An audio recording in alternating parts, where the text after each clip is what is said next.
Gue pesen mie siji gue. Ya, Udah lama ya, Pak dodol mie. ya mau. Orang nggak ada yang matre, adanya money oriented. Nggak ada yang pengangguran, adanya yang gap year. Dan nggak ada juga orang yang sibuk. Udah lihat kan video di samping? Jadi gini, bayangin kalau kalian punya lebih dari satu koleksi bahasa. Misalnya ada bahasa Indonesia, bahasa asing, dan bahasa daerah. Nah, aku punya pengibaratan seperti nasi goreng. Nasi itu sendiri ibaratkan bahasa nasional kita, bahasa Indonesia.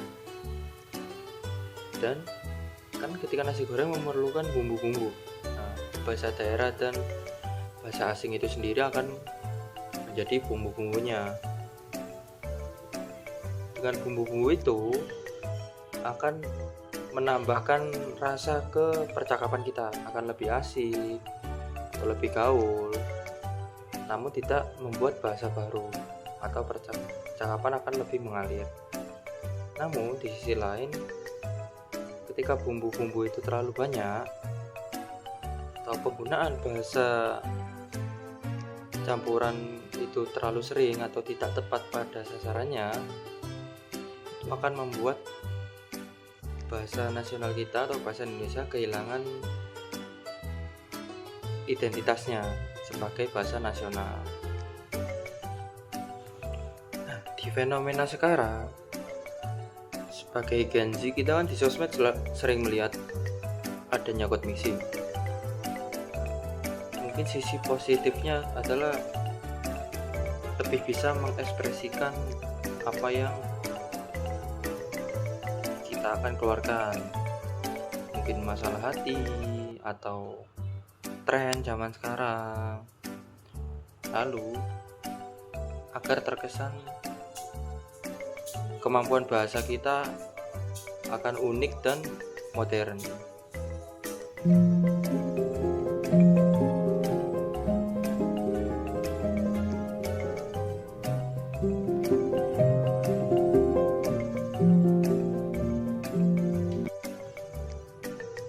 Bagaikan pedang bermata dua, ketika ada sisi positif pasti ada sisi negatif.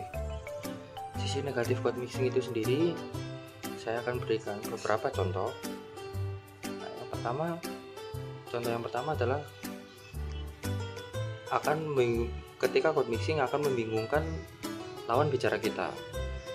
Ketika kita mempunyai project keluar daerah atau kemana, pastikan kita saling berbincang. Nah, lebih baik menggunakan bahasa nasional atau bahasa Indonesia yang baku agar tidak membingungkan lawan bicara kita. Yang selanjutnya adalah melemahkan penguasaan bahasa ibu atau bahasa nasional kita.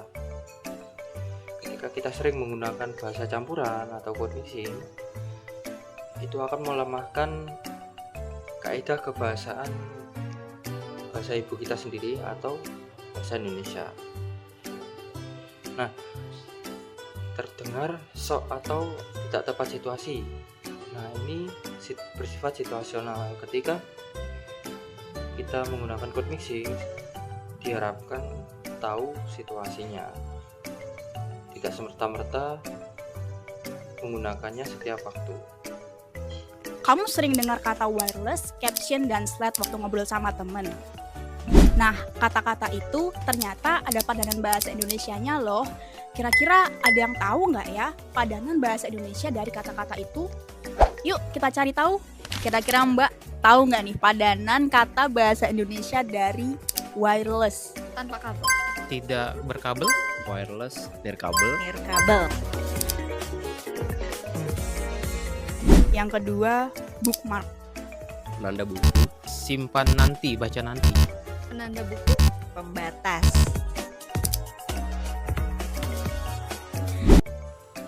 Setelah fenomena code mixing yang sudah kita bahas tadi, muncul satu pertanyaan dari saya sendiri, apakah kita ini lupa dengan bahasa kita sendiri atau bahasa nasional kita? Maka dari itu, saya sendiri sekarang lebih untuk mengamalkan bahasa Indonesia dalam kehidupan sehari-hari agar identitas bahasa nasional Indonesia tidak hilang ditelan zaman oleh tren, oleh pengaruh luar, agar bahasa kita tetap dilestarikan sampai anak cucu kita. Terima kasih sudah menonton video saya yang membahas tentang code mixing. Di sini saya akan memperkenalkan diri. Saya Abdul Hamid Zakir dengan NIM 24050724131 dari Prodi Teknik Sipil S1 Teknik Sipil Angkatan 24 Universitas Negeri Surabaya. Nah, setelah rangkaian kampanye bahasa Indonesia kemarin rentang waktu tanggal 10 sampai tanggal 17, saya di sini selaku pembuat video akan melakukan sesi review dan cek. Nah, mungkin saya akan tampilkan hasil video TikTok saya. Nah, di situ pada kolom komentar dan kolom like-nya belum ada sama sekali yang berkomentar. Nah, di sini saya sendiri menyimpulkan kalau video kampanye saya kurang berhasil.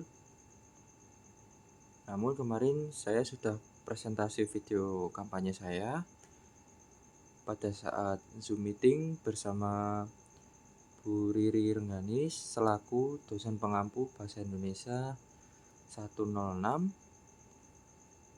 Di situ video saya diberikan revisi dari Ibu Riri Rengganis dengan mempertimbangkan untuk penambahan pengenalan pada saat awal dan akhir untuk videonya. Lalu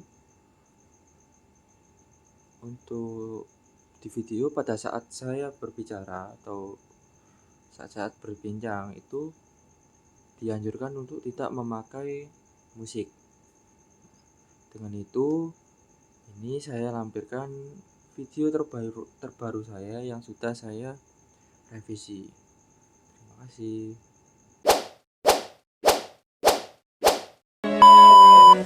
Pak, gue pesen mie siji, gue. Ya, Pak. Udah lama Pak dodol mie. Ya, tahu. Sekarang nggak ada yang matre, adanya money oriented. Nggak ada yang pengangguran, adanya yang gap year. Dan nggak ada Assalamualaikum warahmatullahi wabarakatuh. Om Swastiastu, Namo Buddhaya, salam kebajikan, salam sejahtera untuk kita semua.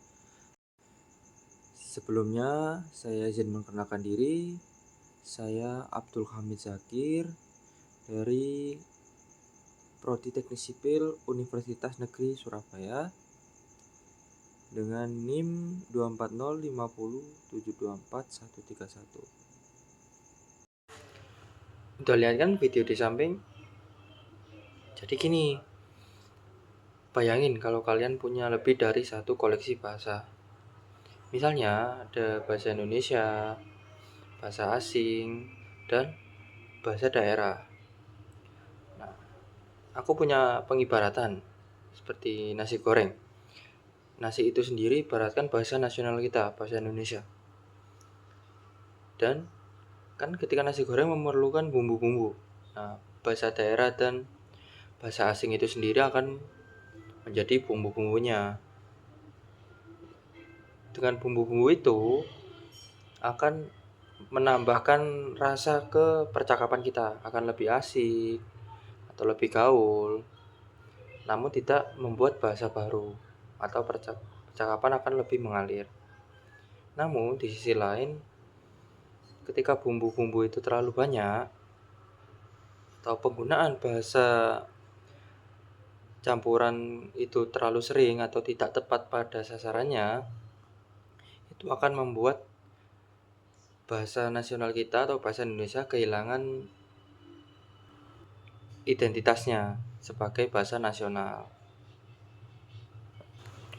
Nah, di fenomena sekarang sebagai Gen Z, kita kan di sosmed sering melihat adanya code mixing.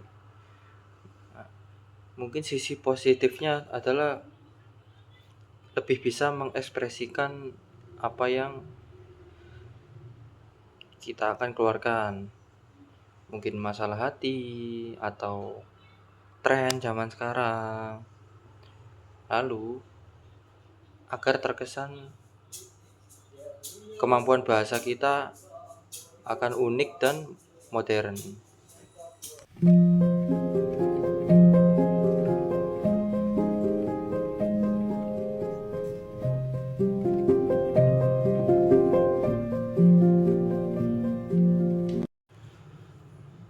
Bagaikan pedang bermata dua, ketika ada sisi positif, pasti ada sisi negatif.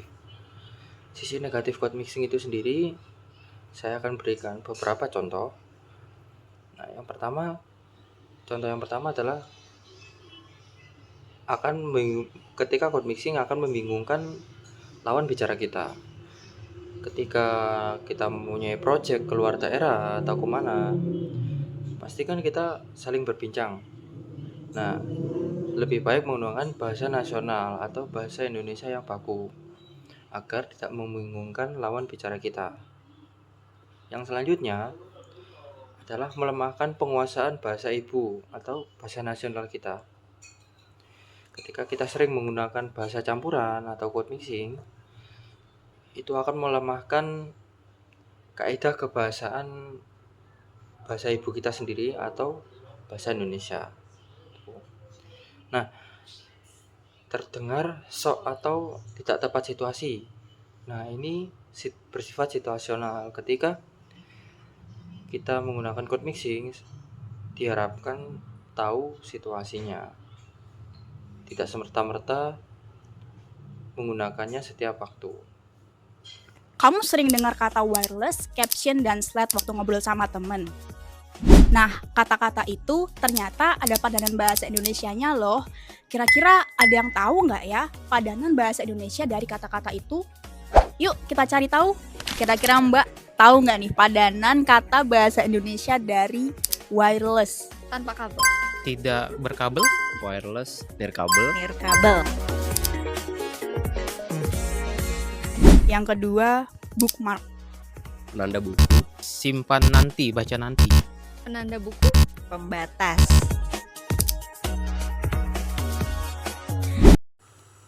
Setelah fenomena code mixing yang sudah kita bahas tadi, muncul satu pertanyaan dari saya sendiri.